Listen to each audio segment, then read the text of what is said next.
This is a photo depicting normal and healthy lungs. And then this is a photo of a person that is suffering from a condition known as COPD. We'll talk about that term in a bit. However, these people who suffer from this condition are people like smokers, whether you smoke actively or passively.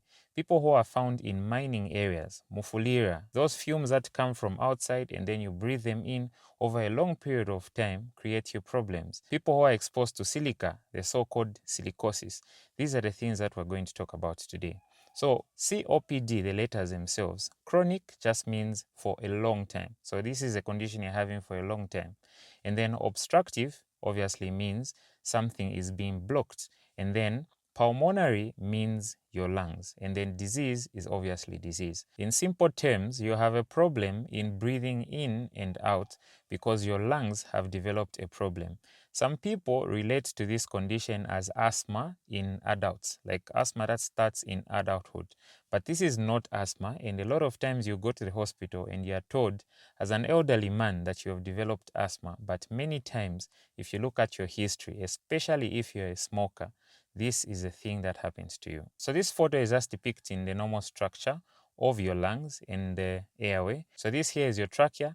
Air enters through this point and then goes down through these two parts and then reaches your small sacs, which we call the alveoli. What happens for COPD to form is that you need something that's going to be causing an irritation. So what I simply mean is this: when you are in an area like, let's say, mufulira, this center that you breathe in, you used to be about 5 years or so, and now you are like in your 50s, and then you've started seeing problems that are as a result of staying in such a particular area. Now, what you breathe in is a pollutant, and this pollutant has effects on your lungs, and this effect is called inflammation. So inflammation is just simply a response to the injury. So different things will be done, some things will be produced, and sometimes the healing process itself happens in a certain way to a point where your lungs are like an elastic band and they need to expand to a certain extent and then they go back normally to the way they're supposed to be. This expanding itself is called the expansile strength. This one, for it to relax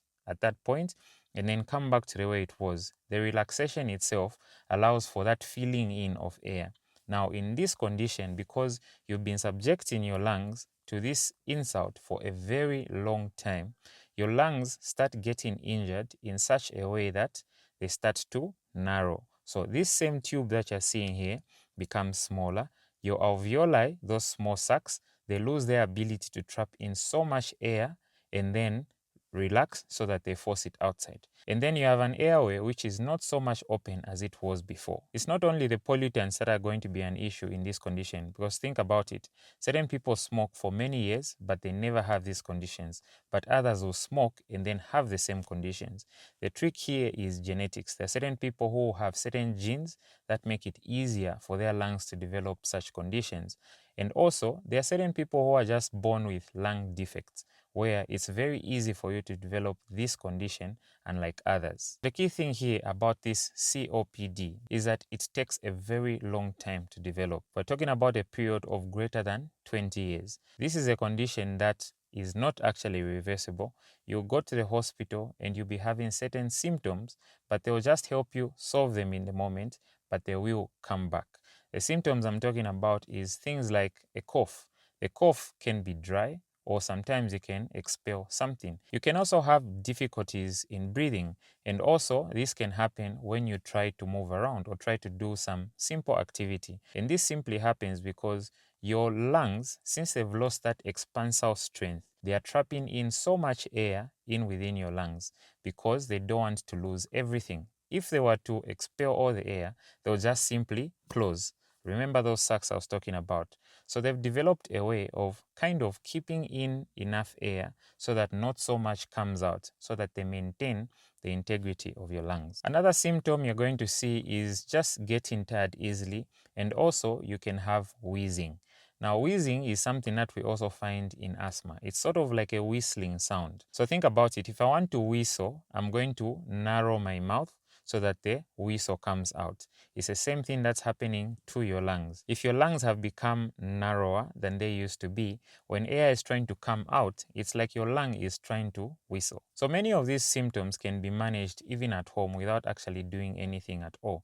But there are certain people who experience such symptoms which requires them to come to the hospital.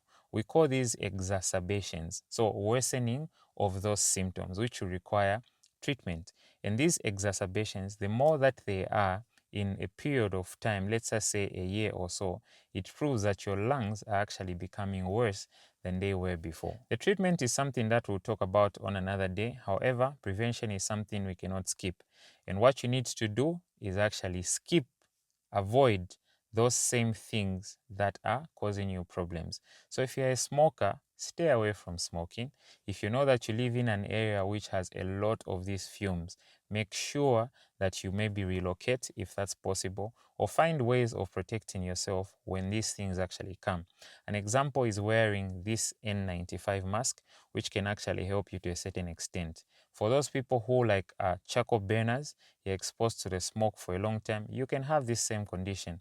Make sure that you protect yourself as you are working. And for those working underground, know that you are very high risk patients. Even if you don't smoke, just being in that same particular area, inhaling these fumes for quite some time can cause you problems in the long term.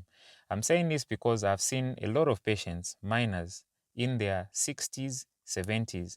These are the problems that they are facing right now. So a problem that started when you were young is catching up now. And the easiest thing you can do is prevent what is causing it.